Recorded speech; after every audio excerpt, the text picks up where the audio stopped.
First, I want to thank all the elected officials who are here and members of our city council. If you could just raise your hands so we can recognize you. Thank you so much. And I also want to thank President Biden and all those who voted for the nonpartisan infrastructure bill. We would not be here today if it wasn't for that. And also our guest of honor, Secretary Pete. I still like to call him Mayor Pete because that's why he does what he does. He recognizes that local government really is effective and we make a difference. But today we're here to say thank you to the feds and the Federal Railroad Administration. Oh my God, this is going to be transformational for our region. Julie and Jason, I know what you have put into this and all the hard work. What I love about this, it is going to enable us to connect rural areas and urban areas, creating new economic opportunities and educational opportunities for people. If you ever driven around US 1, we're going to remove a headache for a lot of people because that is not a fun route. And now we'll be able to go and travel from Raleigh to Wake Forest. It'll be a game changer. There's also money in the bill looking at connective service from Wilmington to Raleigh, Fayetteville to Raleigh, and Winston-Salem to Raleigh. That's in the future. But I just want to say thank you to everybody involved for this transformational moment for our region, for our state. And thank you all for advocating, for making this happen. We will make a difference, and I hope this is just the beginning. Yes. Next, I would like to have Apex Mayor Jock Gilbert come up. You might know him because he wears these shiny gold shoes. And he decided not to wear them today because he didn't want to upstage my shoe game.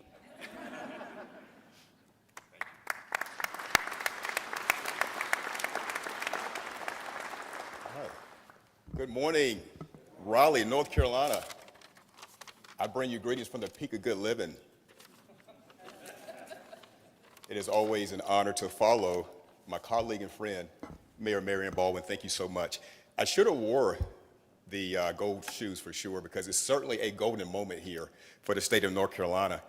And I'm incredibly appreciative of the support of the Secretary. What an early Christmas present, I tell you.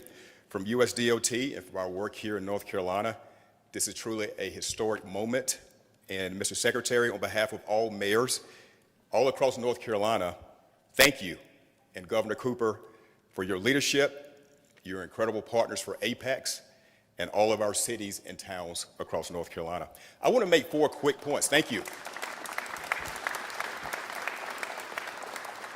4 quick points. You know, the town of Apex, as you know, again, is the peak of good living, is a strong supporter of passenger rail. Our citizens right now are screaming in excitement, thank you for this opportunity. Plans for expanding rail, many ride the train, even though we don't have a stop in Apex. Yet. The 15-minute drive to Cary to catch the train is convenient, and we will continue to support the rail network for our state. Rail is an important part of making sure our economic and population growth continues while maintaining the quality of life that we have. And as the vice chair of the Metro Mayors Coalition here in North Carolina, I know my fellow mayors across the state of North Carolina are excited about expanding passenger rail here, not only in big cities, but also small cities, urban, suburban, and rural. So my small town mayors are here today, and big city mayors. I know one of our mayors, newly elected mayor, Leonardo Williams, took the train here, the Durham mayor. Outstanding. And what we will continue to do as mayors is build transit systems, housing, and commercial activity to support passenger rail service, because we believe it will make our cities and state an even greater destination for businesses and economic opportunity. And the third point, our mayors believe that passenger rail network that the NCDOT is working towards is an incredibly important part of our state's transportation and economic future, as it provides an additional way to move around within our state and our nation, adding to our investments in highways and our transportation. It's all about connections, connecting families and friends, as well as creating economic opportunities in places that may have been overlooked in the past in our small towns and on the routes of our rail across the state. So that's truly important. We want to connect all the towns. We believe that everyone deserves an opportunity to thrive in North Carolina, and this is a great way to access that. The last point I'll make, as mayors, we are so proud of the support and partnership we have with our state legislature and governor, all working together to build one of the best transportation systems in the nation. And it's critical to keep investing in our transportation system, including growing passenger rail network. And this is truly important and exciting, a bipartisan effort, as we know will continue, both sides of the aisle working together on the state and federal level. I often use the phrase or quote, "There is nothing we can't accomplish when we work together." And so many people, so many years, decades and decades working together to bring us to this point. So thank you, Secretary Buttigieg, Governor, and all of our state and federal partners for helping turn our dreams into a reality. We're truly excited and we're grateful.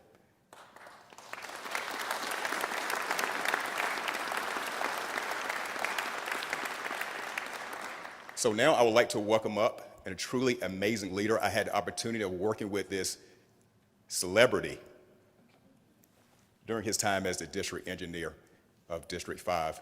Please help me welcome our Secretary of Transportation, Joey Hopkins.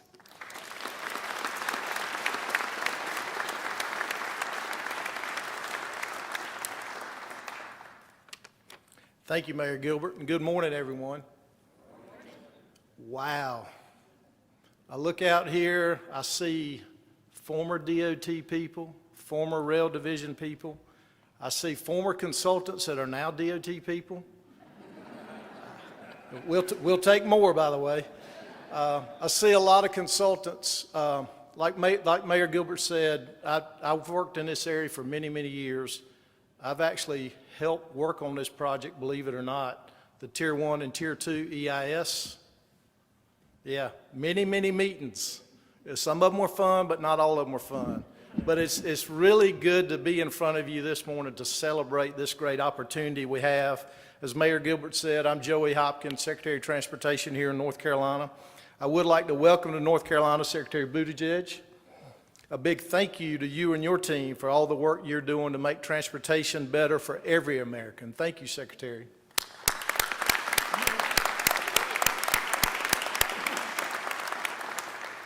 We're honored that the U.S. Department of Transportation and the Federal Railroad Administration has selected North Carolina for this grant award. Again, we've been preparing for this for years, and we're ready to move forward on this project. Just a few weeks ago, Governor Cooper and I stood right here to celebrate North Carolina's record-breaking rail ridership. We shared our vision to expand passenger rail service here in North Carolina. And this announcement makes that promise a reality. This is by far the largest grant that we've ever received, and these funds will allow us to design and build an advanced passenger rail line between Raleigh and Wake Forest, the first segment to better connect rail systems in North Carolina and Virginia, and also multiple towns in central North Carolina. With these funds and matching monies from the state and several of our partners, we will complete the initial phase of a project we call the Raleigh to Richmond Innovating Rail Program. It's part of a larger plan to upgrade the existing freight rail line to accommodate fast, frequent, reliable, and safe passenger rail service.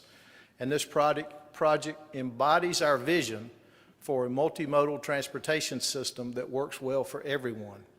And that's why we partner closely with our local communities to ensure this project helps advance their unique goals around transit-oriented development. Residents in both rural and urban communities will have access to a reliable regional rail service with seamless and safe first and last mile connections to key destinations. With this vision comes better access and mobility for residents, new modal choices, and improved quality of life and economic vitality. The S-Line also represents what we expect will be one of many passenger rail expansion projects in the state. And the $1 billion grant was not the only good news we received on the passenger rail front. The FRA also awarded our department 7 other grants totaling $3.5 million as part of the Corridor Identification and Development Program. These grants will advance planning and feasibility studies to create or expand passenger rail service in several areas across the state. The future looks bright for passenger rail and in fact, all of transportation here in North Carolina. But today would not have been possible if it weren't for the strong partnerships between Governor Cooper, our department, Raleigh, Wake Forest, Amtrak, and the many local communities like Apex who are working to create more transportation options for our citizens. And we're equally grateful to our state and federal partners, our state legislators, our representatives in Congress, and our friends with the US DOT and FRA. Thank you all for the opportunity to come speak this morning. I would like to welcome Congressman Valerie Foushee to the podium next. She serves as vice-ranking member on the Railroads, Pipelines, and Hazardous Materials Subcommittee of the House Transportation and Infrastructure Committee. Congresswoman Foushee, we are happy you're here with us today to celebrate this news.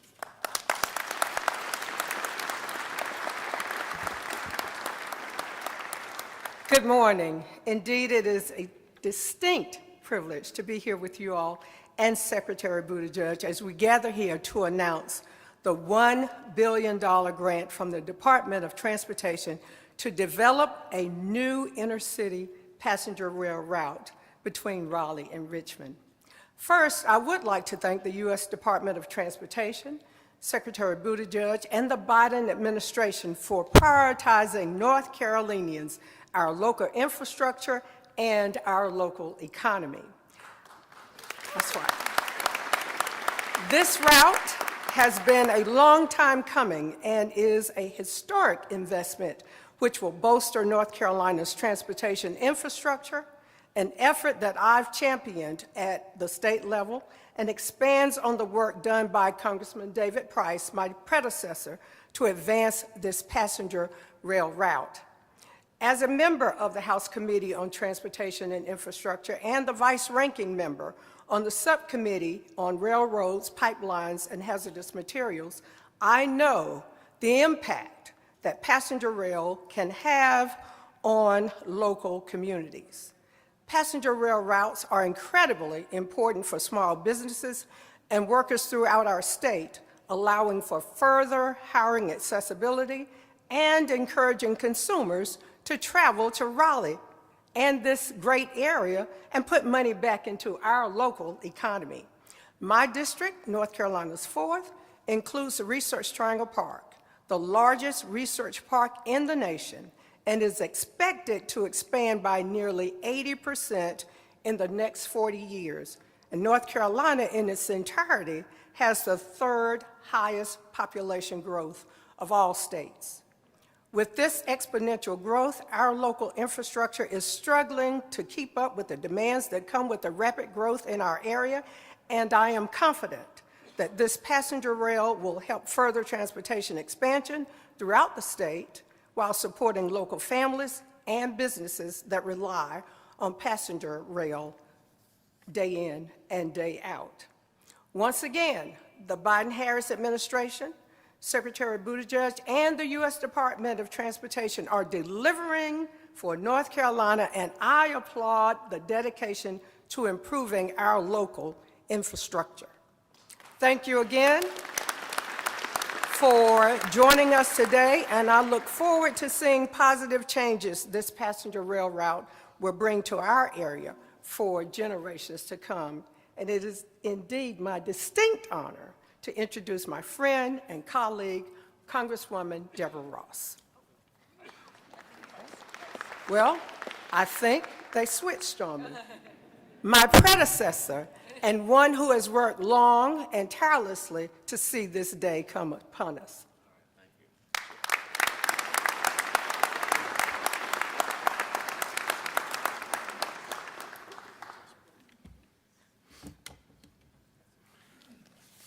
Well, thank you very much, and good morning, everyone. What a great day. Welcome back to Raleigh, Mr. Secretary. This is only the latest in a series of events recognizing and celebrating the expansion of passenger rail service in North Carolina. But I think we'd all agree this is not a routine announcement. This one's different. This one, as we say, is non-incremental. This is the biggest announcement, over $1 billion, to build out the S-Line north from Raleigh through Wake Forest, a major step toward providing high-speed rail service from Raleigh to Richmond, together with a grant of over $700 million to our friends in the state of Virginia. This will put us well on the way to completing Raleigh to Richmond, the last link in the Southeast passenger rail corridor from Charlotte to Washington, D.C. Well, we often say in politics and policymaking, just as we do in everyday life, that, well, one thing leads to another.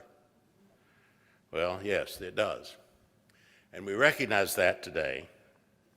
And that's my assignment here this morning, to remind us of that ever so briefly.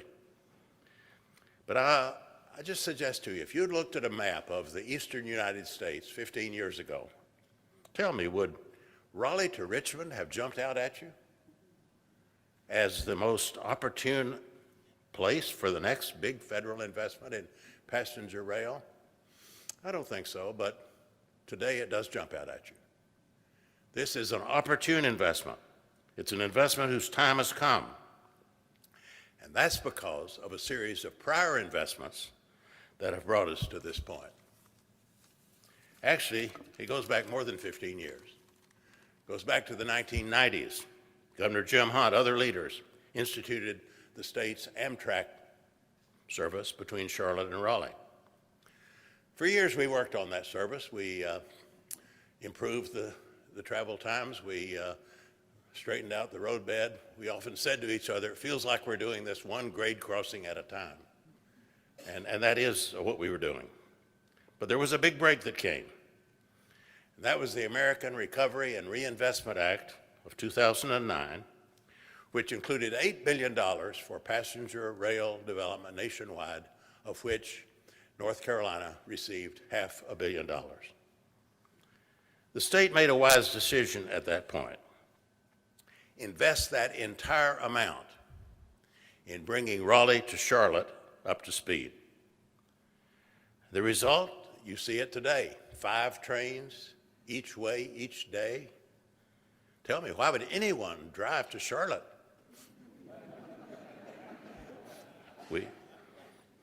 Well, this has made Raleigh to Richmond our next target, the next obvious target.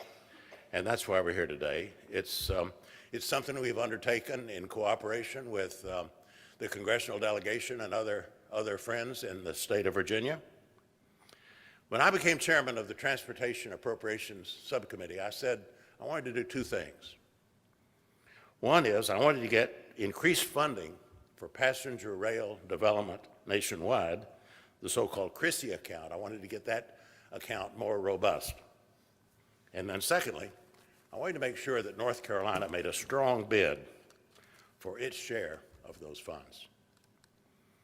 And that's exactly what happened. Thanks to many people here today from our state transportation department, from the federal DOT, people who have supported this and worked on it for many, many years. And last year we got a key grant, a key CRISI grant, to complete the purchase of the corridor. And Virginia got the same. And now, as we say, one thing has led to another. And we are ready for the next stage, and it is a major next step, a major further step today toward making the Southeast Corridor, Charlotte to Washington, D.C., a reality. So it's a great day. It's a great day. A profound thank you to everyone who's made it possible. Thank you.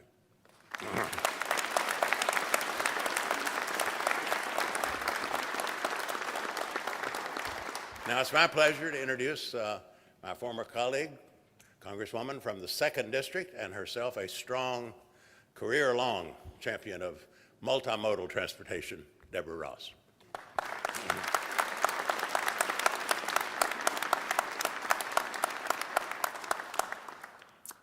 Well, thank you so much, Congressman Price, for that introduction. No one in Congress has done more for transportation in North Carolina than David Price.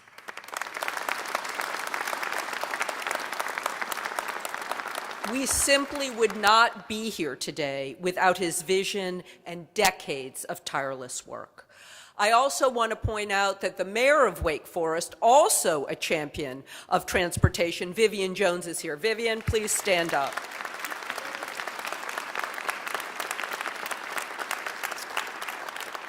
We all want to thank Secretary Buttigieg for coming to North Carolina today for this exciting announcement and for the big fat check. Under your leadership, the Department of Transportation has consistently prioritized projects like the one we're celebrating today and that are helping to bring America's aging transportation networks into the 21st century. Your presence here today is an important reminder of the Biden administration's continued support for investments in North Carolina.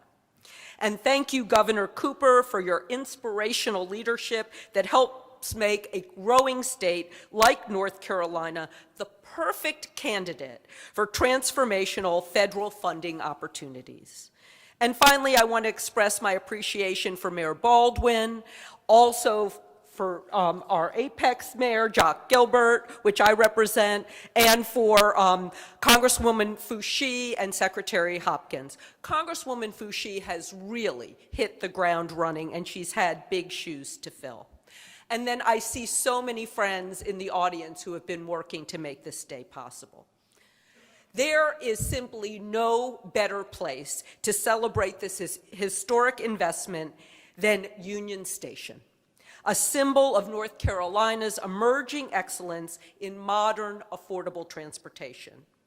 When I was working at Go Triangle, I got to help work on the development of Union Station, so it's especially meaningful to be standing here today for this celebration. The Raleigh to Richmond rail line has been decades in the making, and we've been talking about this transformational project since the 90s. We even were talking about it and passenger rail for a study that we did almost 20 years ago at the General Assembly. But today, we are one giant step closer to seeing this rail line become a reality. With more than $1 billion in federal funding, NCDOT will be able to complete construction of the Southeast Corridor from Raleigh to Wake Forest, right here in the 2nd Congressional District. And as one of the fastest growing states in the country, North Carolina needs modern, efficient transportation to match our continuing growth and economic success. This rail line is exactly the kind of investment we envision when we say North Carolina needs 21st century transportation options. Once it's completed, it will better link North Carolina with the rest of the region, creating employment opportunities, fostering economic growth, and connecting residents and visitors to the endless opportunities that our great state offers. It's also important to note, as we heard from Secretary Hopkins, that this funding was made possible by a bipartisan infrastructure law, which I fought hard in my first term in Congress. But we need to thank our senators, Senator Tillis and Senator Burr, who both voted to make this possible on the Senate side. There were only 19 Republican senators, so please give them a hand.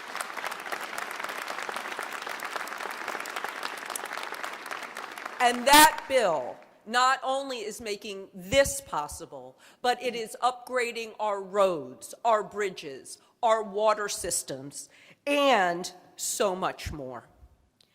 Last week, the Department of Transportation also announced millions of dollars in funding for intercity passenger rail that includes Asheville, Charlotte, Raleigh, Wilmington, Salisbury, and so many other areas. These corridors will connect rural and urban areas and create access to affordable housing, jobs, and health care for communities across North Carolina. But the most important thing to the 2nd Congressional District is that Raleigh will be at the hub of it all. We will be the center of the rail universe in North Carolina. And the funding that our state is receiving represents comprehensive investments in modern transportation that will better connect North Carolinians to each other and to opportunities throughout the state and the region. Thank you to everyone who has made this possible. It's such an exciting day, but there's more to come. And now I'm excited to turn the mic over to Governor Cooper. Thanks to your leadership, North Carolina continues to be one of the best places to live, start a business, raise a family, and so much more. Governor Cooper.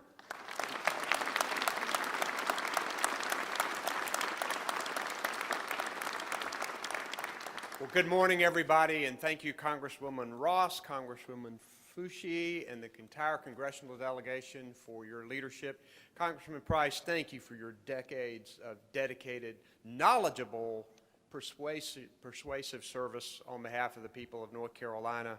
We have a lot of mayors here. I've seen Mayor Leo Williams of Durham, Mayor T.J. Colley of Morrisville, of course, Mayor Gilbert of Apex, and Mayor Baldwin of Raleigh, Mayor Hardy of Kinston, also Mayor Vivian Jones of Wake Forest. Could all of our local government officials stand up, please? And let's just give them a big hand. Thank you, guys.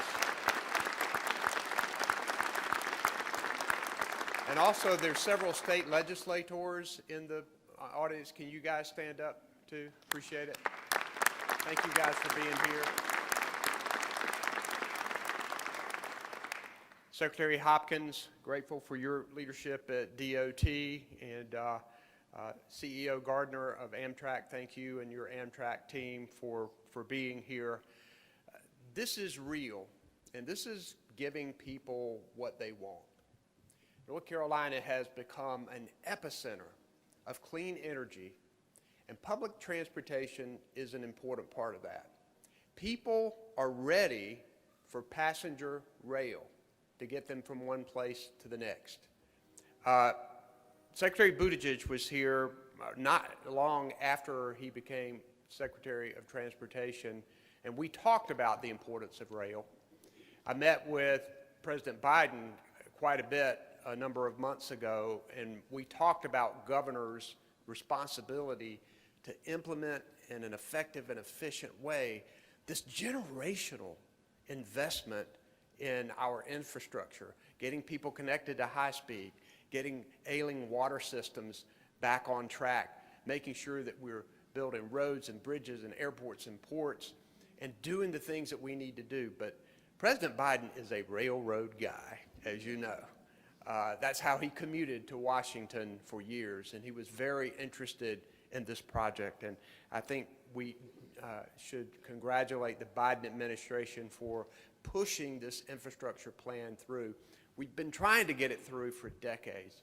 Finally, we have it, and now we need to make sure that this investment is real and that it's done in the right way.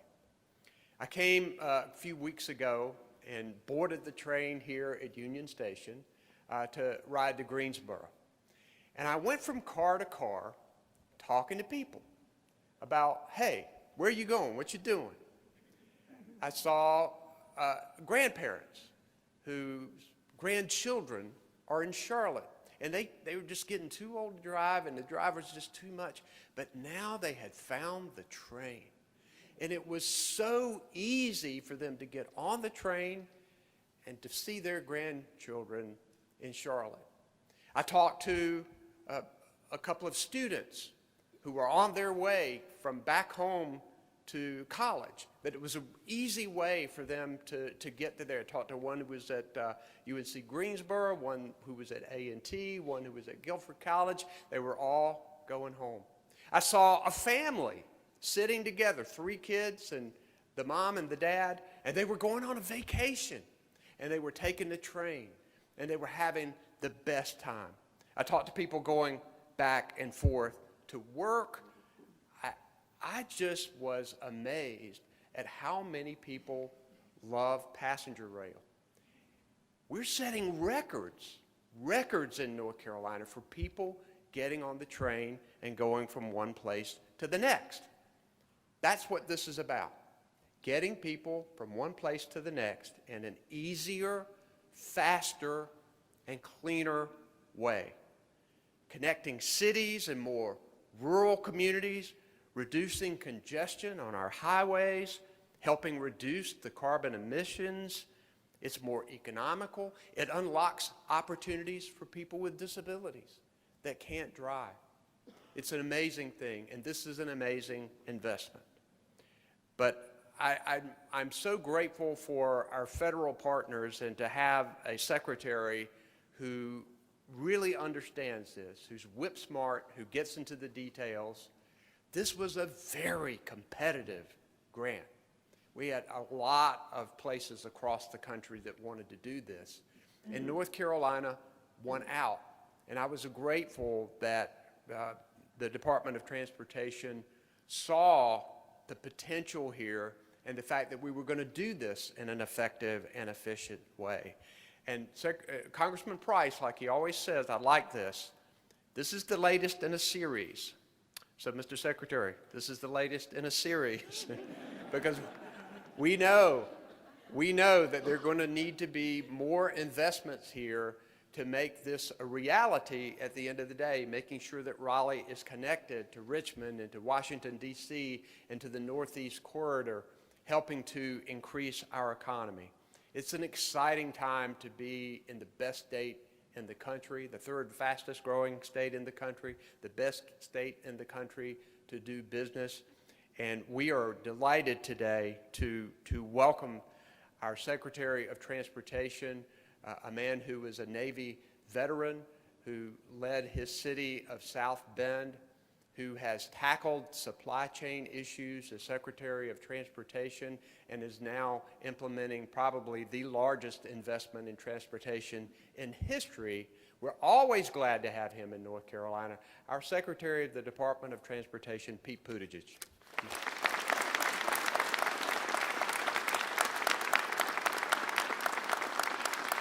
Good morning.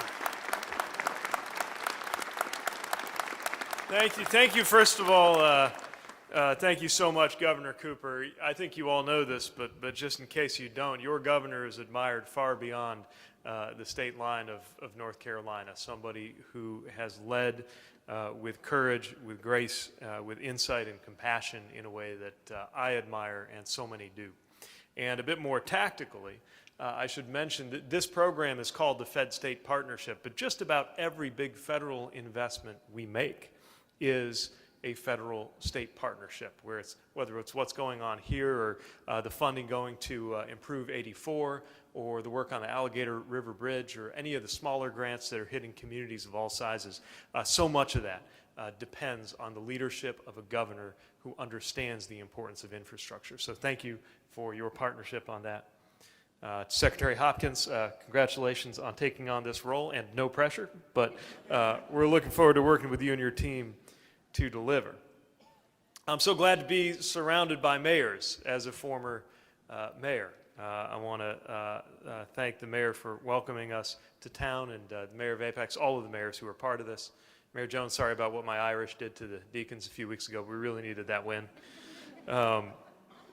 Because the job has only become more demanding since I wore the title of mayor, more difficult and even more important. Although I will say it would have been nice when I was mayor to have $1 trillion infrastructure bill coming out of Washington to help. And so we hope you will find that we are a wind at your backs in getting good work done.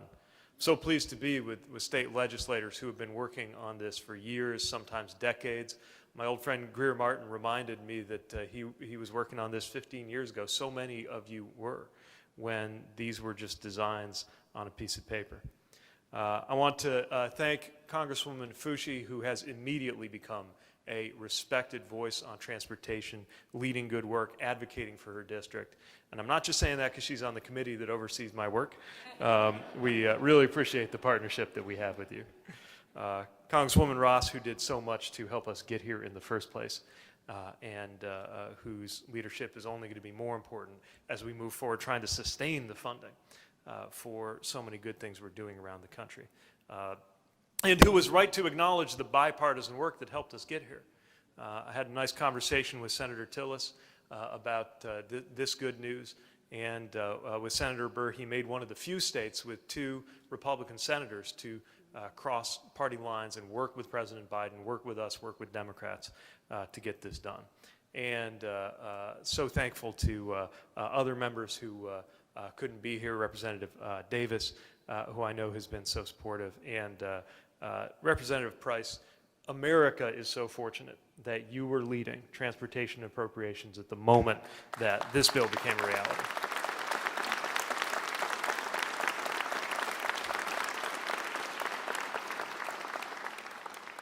I talked about transportation as, and the projects we're doing as the cathedrals of our infrastructure. And some people ran with that because it was a poetic way to talk about large things. But the real reason I think about cathedrals is that often the hands that lay the cornerstone are not the hands that get to lay the keystone. You have a great deal of faith from one administration, one tenure, one term to another, that the work will carry on. And we are mindful constantly of what we're doing in the footsteps of what leaders like Representative Price, who continues to serve the community and the state in so many ways, made possible. So we're so thankful for you.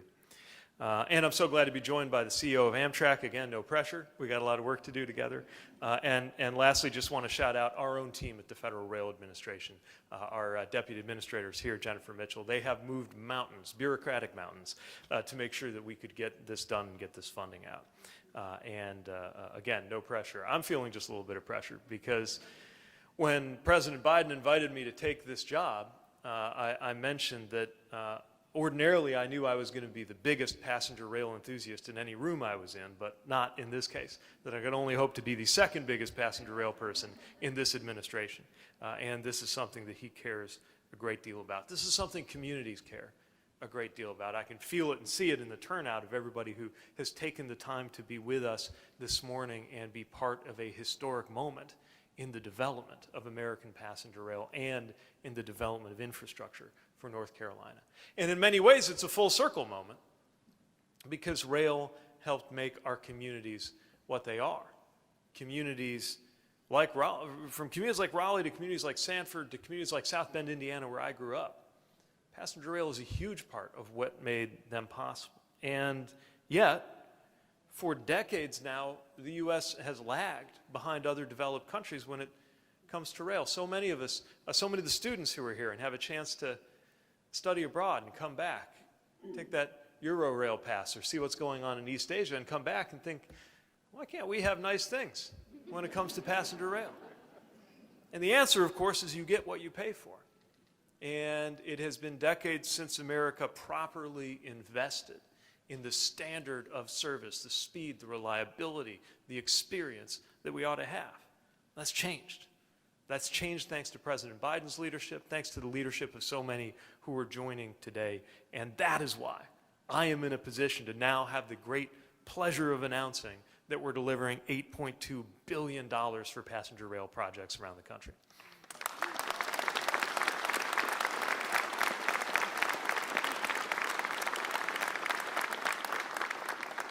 Including that $1 billion to extend this corridor further north and move us closer to connecting Raleigh and Richmond by train.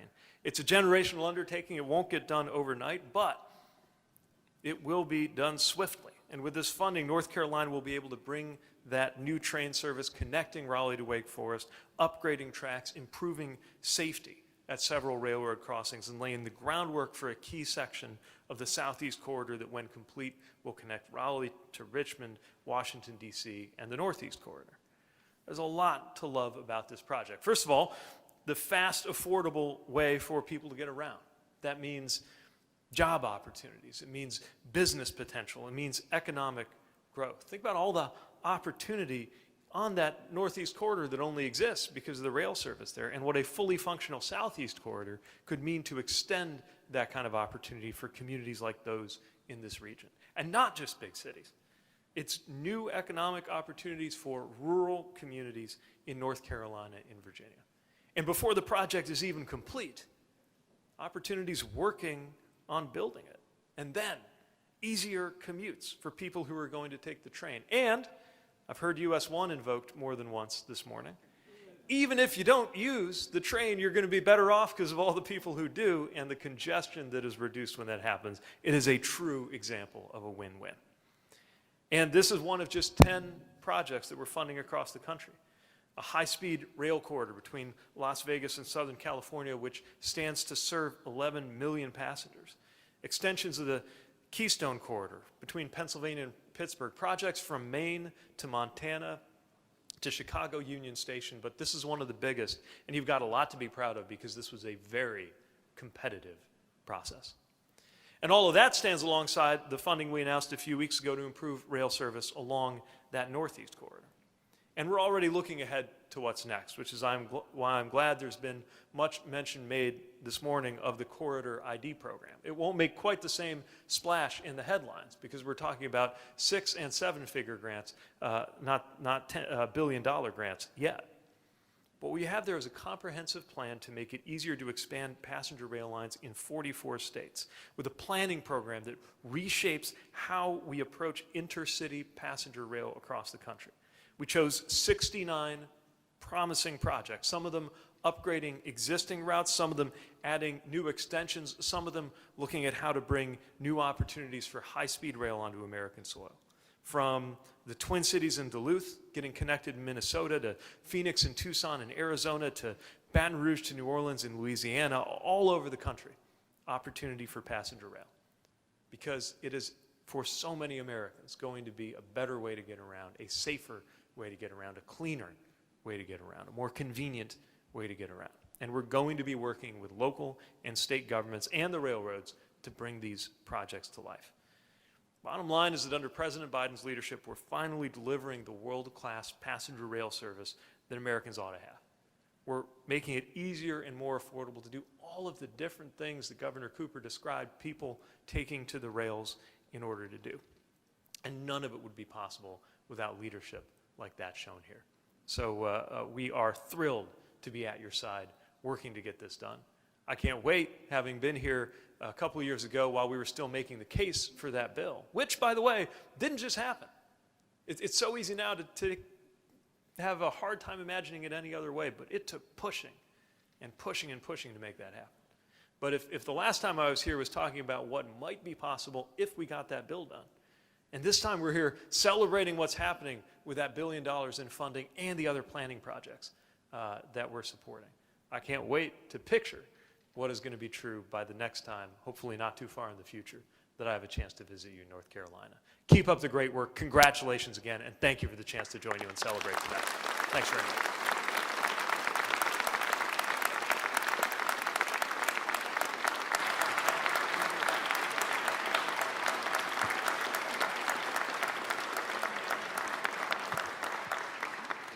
Ladies and gentlemen, if you'll please clear a path up the center aisle, Secretary Buttigieg and Governor Cooper will be doing a media gaggle at the back of the station.